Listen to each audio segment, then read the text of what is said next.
Welcome back to the channel, everybody. It's your boy, Sir Smack. Here's a full DIY guide to changing your oil on your Porsche Boxster 986. You dig? I'm gonna cover everything from tools, torque specs, real tips, and what makes this job a bit different. So first things first, just jack up the whip, make sure you're safe, you know what I'm saying? Make sure you got your wheel chocks right, chock it up, use the jack stands, you know what I'm saying? Make sure you're actually using the jack points. And so, of course, with your engine warmed up, go ahead and remove your oil cap, your oil filler cap.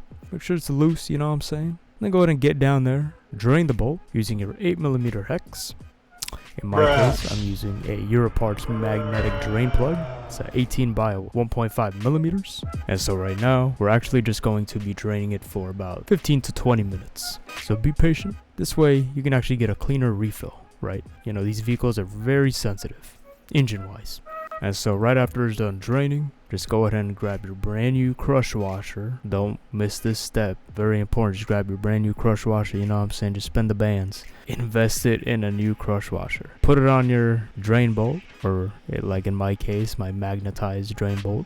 Specifically the Europarts part number 9002. No, I'm playing. I ain't saying all that. I'm gonna put it in the description down below. Just go ahead and click the Amazon link and you're all set. Add it to your cart. You know what I'm saying? It's probably same day delivery. And then just torque it to 19 foot-pounds. If you have the same drain bolt as mine, if you have the OEM or somewhat similar, then it's going to be 37 foot-pounds. Alright, and so once you're all done with the draining process, specifically in the drain bolt section, go ahead and remove the oil filter housing with your 74mm 14 flute socket, you know what I'm saying? Or your Porsche oil filter cap tool. Then go ahead and swap in your new Mann filter.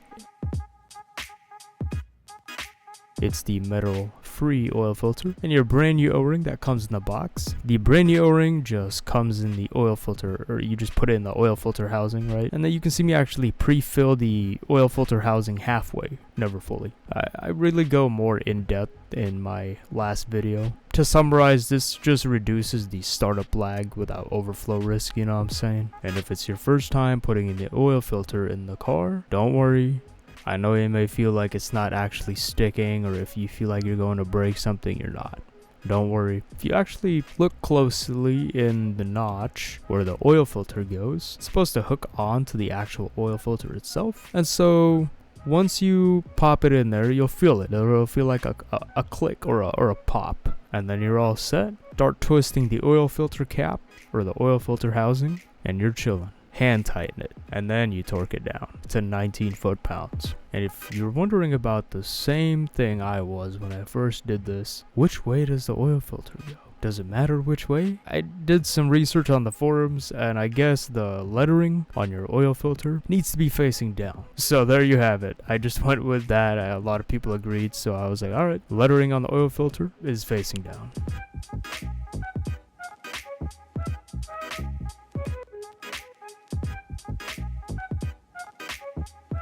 But if you have, similar drain bolt like mine, 19 foot-pounds. So you guys can see we're taking the Audi because we need to get more oil. We ran out of oil, we didn't get enough oil, and so 9 quarts. So right now I'm getting about 2 bottles. Actually, I'll get 3, just because my AOS is leaking. The rim part is a bit loose. Driving the Q3 is very nice. It's so comfortable. We have the car option here. We can select our driving option. Like, this is Audi's MMI, right? Multimedia infotainment system, or entertainment. Yeah, it's infotainment, pretty sure. So far, so good. We can drop it in here, and it's DCT. It's very nice. So we don't have to rev match like we do in the Porsche. Normal operating temp, and it goes down to first gear when you come to a complete stop, and then just keep going.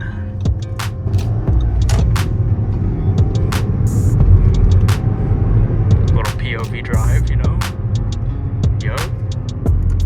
And so the last steps are just to check for leaks, confirm the oil level is actually below the max line on the dipstick, and you're chilling. With my magnetic plug, I didn't see no metal shavings at all, so that's a good sign. And there y'all have it. That's the full oil change on my 986 Porsche Boxster, done right with all specs followed. You'll find all the tools, torque info, and my full written guide linked below. Also the Amazon links for the full parts. As always, subscribe, like, and peace. Thank you so much for watching this video.